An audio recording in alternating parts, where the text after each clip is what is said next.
तो आखिरी उत्तराखंड पुलिस भर्ती में पद 1000 हैं या 2500 ये क्लियर हो गया है। इसमें पद हैं हमारे 2500 और भी इसमें पद इंक्लूड करे गए हैं। एसआई के कितने पद इंक्लूड करे गए हैं और क्या क्या चीज़ें हैं, क्या क्या बताया है अशोक कुमार डीजीपी सर ने, सभी कुछ देखेंगे।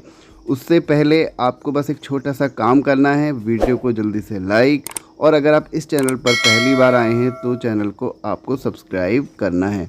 तो बात करेंगे 654 और नए पदों पर भर्ती किस विभाग में निकली है, सभी के बारे में डिटेल में। तो चलते हैं सीधे न्यूज़ की तरफ। तो सबसे पहले देख लेते हैं पुलिस भर्ती, क्योंकि इसी का सभी को इंतज़ार है। तो अगस्त तक होगी दरोगा और सिपाही की भर्ती। ग्रेड पे बढ़ोतरी मामले में प्रदेश सरकार ने बनाई है कमेटी। अशोक कुमार नैनीताल पहुंचे पुलिस महानिदेशक, महिला अपराध रोकने को बताया प्राथमिकता।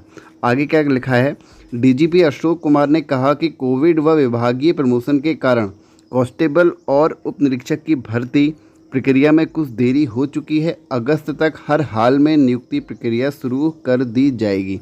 विभागीय प्रमोशन और ग्रेड पे बढ़ोतरी के इस संबंध में सरकार से अनुरोध किया गया है। इसके लिए कमेटी गठित कर ली गई है और अंतिम निर्णय सरकार को ही ले लेना है। गुरुवार को नैनीताल क्लब में पत्रकार वार्ता में डीजीपी ने बताया कि प्रदेश में महिलाओं के प्रति अपराध, नशा आदि को रोकना उनकी प्राथमिकता में है।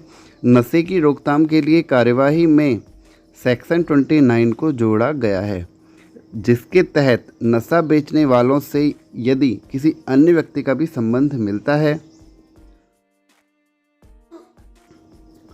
तो उसके खिलाफ भी कार्यवाही की जा सकेगी। कोविड काल में अपराध नियंत्रण के साथ ही जन सेवा के लिए भी कई अभियान पुलिस ने चलाए हैं। फिलहाल विभागीय प्रमोशन के बाद प्रशिक्षण भी चल रहे हैं। प्रशिक्षण पूरे होने के बाद विभाग को कांस्टेबल पद पर शुद्ध रिक्तियां मिल जाएंगी, जो 2500 के आसपास हैं। अगस्त तक कांस्टेबल के साथ ही 130 एसआई पदों पर भर्ती प्रक्रिया शुरू कर दी जाएगी, यानी कि 130 आपके दरोगा के भी पद हैं एसआई के। वहीं डीजीपी ने कहा कि अभी तक पुलिस द्वारा हर वर्ष कुछ समय के लिए ऑपरेशन मुक्ति चलाया जाता है, अब इसे नियमित करने की योजना बनाई जा रही है। इस दौरान आईजी अजय रौतेला, एसएसपी प्रीति प्रियदर्शनी आदि रहे।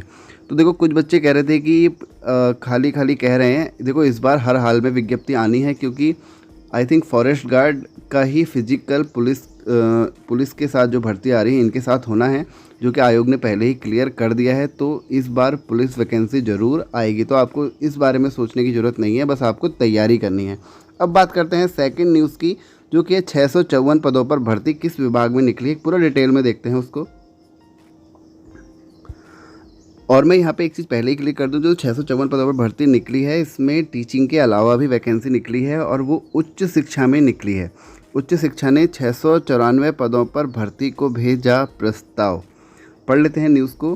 प्रदेश के बेरोजगारों के लिए खुशखबरी, उच्च शिक्षा में शिक्षकों व शिक्षणेतर कर्मचारियों के 1000 से ज़्यादा रिक्त पदों पर भर्ती की कसरत तेज हो गई है।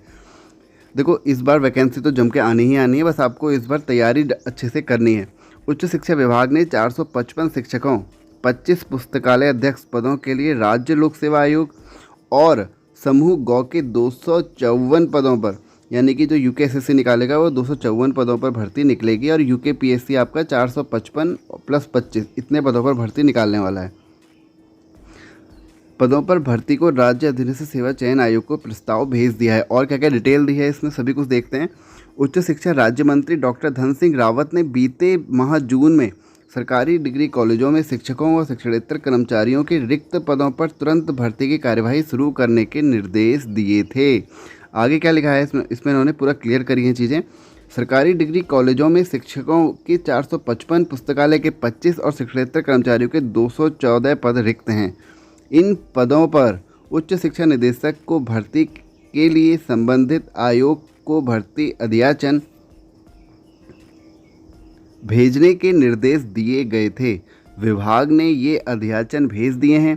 अब राज्य लोक सेवा आयोग और राज्य अधीनस्थ सेवा चयन आयोग को भर्ती प्रक्रिया प्रारंभ करनी है। इसी तरह राज्य विश्वविद्यालयों को रिक्त पदों पर जल्द भर्ती करने की विभागीय मंत्री की हिदायत ने असर दिखाना प्रारंभ कर दिया है।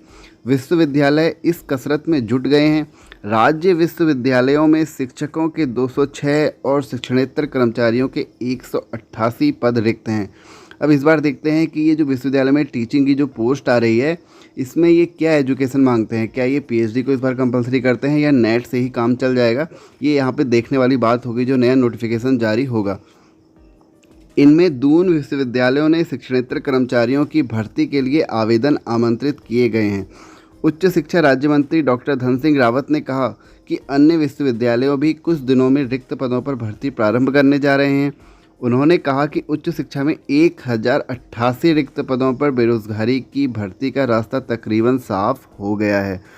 क्योंकि देखो, पहले तो ये लोग सिर्फ नेट ही मांगते थे, अब पता नहीं इस बार ये क्या करने जा रहे हैं। सिर्फ नेट हो तो बच्चों के लिए भी इजी रहेगा, क्योंकि हर किसी का पीएचडी कम से कम 28 से 30 साल तक कंप्लीट होता है।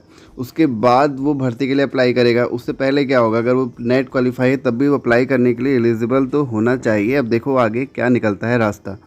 आगे क्या लिखा हुआ है, आगे इसने पटवारी और लेखपाल के रिक्त पदों की संख्या बढ़ाई है। वैसे मैं एक बार कल मैं ये चीज़ क्लियर कर चुका हूँ। एक बार फिर भी जिन्होंने नहीं देखा है वीडियो, उनके लिए एक बार मैं यहाँ पे बता देता हूँ।